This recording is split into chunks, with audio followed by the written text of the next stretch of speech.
Okay, chapter 10. It's kind of a lot of the same things that we had talked about in chapter 9.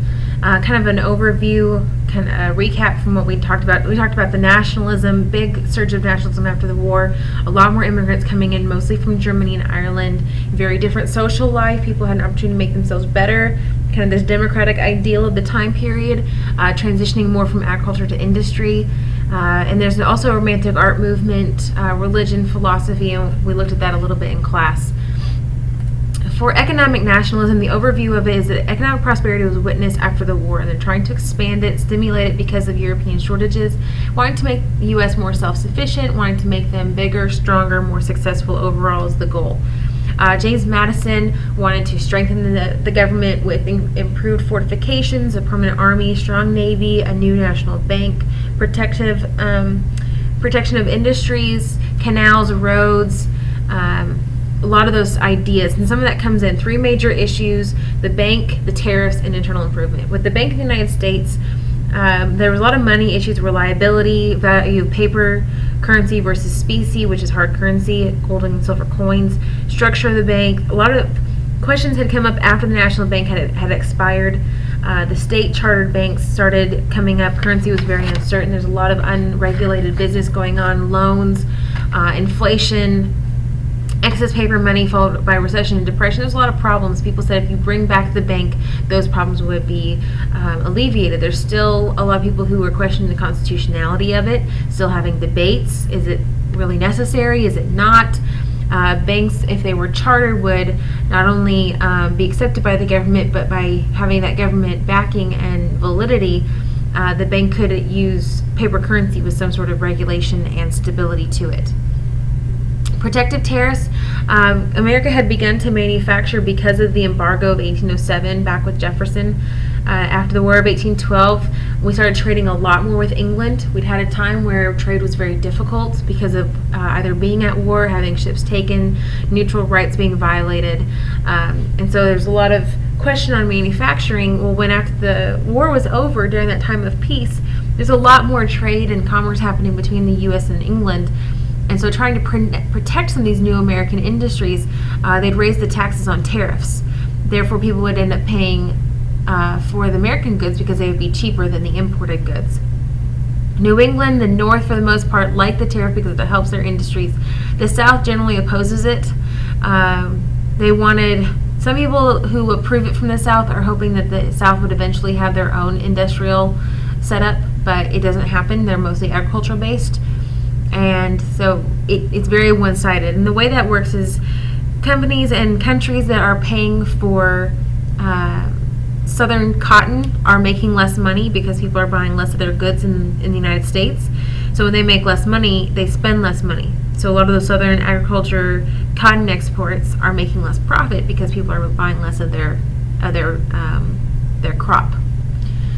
For internal improvements, roads, water transportation, it's very difficult to move troops and goods. So the need for new transportation was there. Calhoun actually proposed a bill in which the National Bank would help fund transportation. There's a lot of opposition to this, not because people didn't want good transportation, but because they wanted an amendment. Internal improvements remained state and private funds. They did not believe it was constitutional for the government to fund such projects because it wasn't in the Constitution. So those who oppose internal improvements for the next few terms or so, their main reason for opposing internal improvements wasn't because they really liked the bumpy roads in between towns. It's because they were questioning its constitutionality and if it was overstepping too many bounds for the federal government. I went too far. For the American system, bank, tariffs, transportation were trying to help develop this market revolution, this market economy. American capitalism was developing into this more urban, industrial, commercial society. Henry Clay is going to be the spokesperson for the American system, supporting economic nationalism, supporting prosperity, active government role in economy with high tariffs, higher land prices, national bank, a lot of support for the fact that these ideas listed above, plus others, as part of the American system, were part of his idea, and really his goal was to make them stronger through all of it. Support, people were supportive for the ideas. Like I said, opposition came from the fact that they thought that the higher prices that they would charge for the land, which the higher prices would help with proceeds that would be used to fund those internal improvements, but they felt like the higher prices would end up discouraging and slowing down western expansion. They felt the tariffs hurt farmers and the common people and benefit the industrialists. They felt the Bank of the United States was tyrannical and that all of it resulted in a loss of state and individual rights. Because anytime that you have something that's not listed in the Constitution that the federal government tried, people say if it's not listed in the Constitution, it falls to the states. Therefore, it's a loss of states' rights. Anytime they go through something that others believe to be unconstitutional. During Monroe's presidency, he comes in after Madison, and this is after the War of 1812 time period, and it's characterized or titled the Era of Good Feelings. He kind of has the start of this in the fact that America is at peace, we're not at war, the economy was thriving, and that there's only technically one political party since the Federalists had disappeared after the Hartford Convention at the end of the War of 1812. Was it really all that peaceful? No. Was everybody really Republican? No. And I found another typo. How about that? I'm going to fix that real quick. They weren't all peaceful and everybody was in agreement, but it was kind of this facade of having a peaceful, happy, prosperous time. There was some prosperity, but it doesn't mean that everybody fully agreed with each other. He does allow national road, but vetoes some of the bills in which Congress could collect tolls. Monroe's cabinet, he wants to surround himself with able Republican leaders. He names the Secretary of State John Quincy Adams. Secretary of the Treasury was Crawford. Secretary of the War Department was Calhoun, and kind of surrounds people with what he felt would work. For relationships with England, we had growing trade with England. We had some unresolved issues in terms of borders, especially between the U.S. and Canada. The Oregon country, we would end up jointly occupying with them over on the Pacific side, and technically have U.S. occupation all the way over to the Pacific. Remaining problem was Britain's exclusion of American ships from the West Indies, trying to reserve the trade in that location for themselves. So we end up having the Navigation Act 1817, which said the importation of West Indian produce was restricted to American vessels. Basically a response or retaliation. Ended up having some trade issues and stopping some trade with British vessels, at least in that location. Extension of boundaries was a big part of it. We're starting to get into the beginnings of the expansionist era, trying to expand America's borders. John Quincy Adams was a very expansionist politician. He was Secretary of State at this point for Monroe. And Monroe had his eyes set on Florida. There's a lot of controversy over the expansion. There's a lot of controversy over Spain controlling Florida. Calhoun sends in Andrew Jackson, who marches in with his troops, takes over after a 4-month occupation, basically sitting there saying, look at how easy it was for me to take over.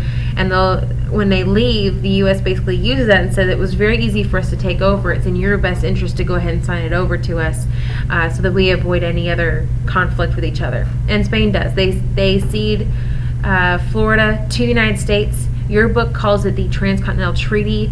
Most people know it as the Adams-O'Neese Treaty, which extends Louisiana Territory to the Pacific, gave the U.S. Florida, and people were very happy with that expansion. So there's a map that you can see how they expand. Okay, so for some problems that were coming up, some debates, the Panic of 1819 was part of that. Panic is basically a smaller version of a depression. The sudden collapse of cotton and land prices took a toll. Speculators had been selling land before they could pay for it. Speculators are kind of like investors. They'd buy a bunch of it and sell it off in pieces. The get-rich-quick fever with lots of loans from the banks and not everybody could repay it. So there's a lot of overspending and not a lot of people paying the banks or the loans back. And that causes a lot of problems long-term. Even short-term with the economy. So they start to rein that in a little bit with the panic. Monroe really doesn't get involved with a lot of these things. He kind of felt like others in his government were better suited to take care of that. It wasn't really the president's job. So he kept very hands-off with things like that. With the Missouri Compromise, when this comes up, 1819, Missouri applies to be a state, and there's a huge debate that comes back. the issue of slavery really hadn't been a very front runner topic in politics at this point. It was almost taboo to really take a big stance. And so they're going to start to actually debate this, and slavery finally takes its place in being one of the main topics in politics. James Talmadge is going to propose an amendment that further introduction of slaves into Missouri would be illegal, to vote that Maine would be a free state, Missouri would be a slave state, kind of starting to get the ball rolling. And when Clay comes up with his compromise, it basically embodies everything. They would end up having Maine as a free state, Missouri as a slave state, and then they established the 3630 line in the territory, to basically say anything above this line will become free states, anything below this line will be slave states. And that was trying to preserve the balance between slave states and free states in terms of representation. Later on, it's declared unconstitutional, but at this point, they are going to keep this compromise as it was. So the 3630 line, people, this compromise, you can trace it back to some of the beginnings of the Civil War and the compromises and the problems and the debates that led to the Civil War eventually. So here's the 3630 line. Above that is all the unorganized territory. This territory, people thought it wasn't inhabitable. They thought it was the Great American Desert is what they called it. That nobody could live there. There was nothing of value there. Really just kind of left alone. Little did they know of the farmland and possibilities that it would have for expansion. Okay, so part of the government too, kind of the growing of the government came with the judicial branch, with judicial nationalism.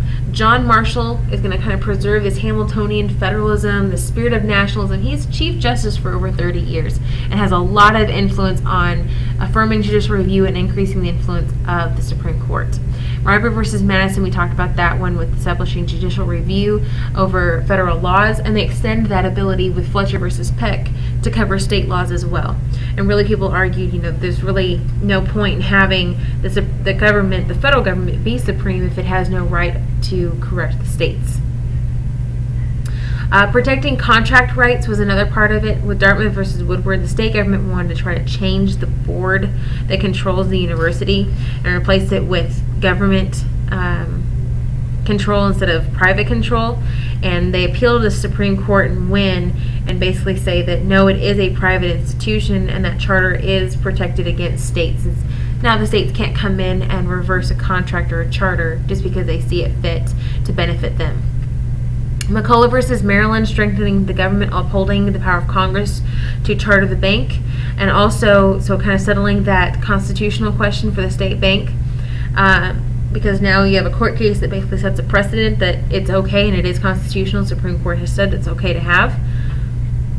And it also will support the fact that the federal government cannot be taxed by the state. The state had tried to tax the state bank. The state of Maryland had tried to tax the federal bank. And they said the power of tax is the power to destroy, which was kind of the idea, but they say it was not allowed for the state government to try to do that.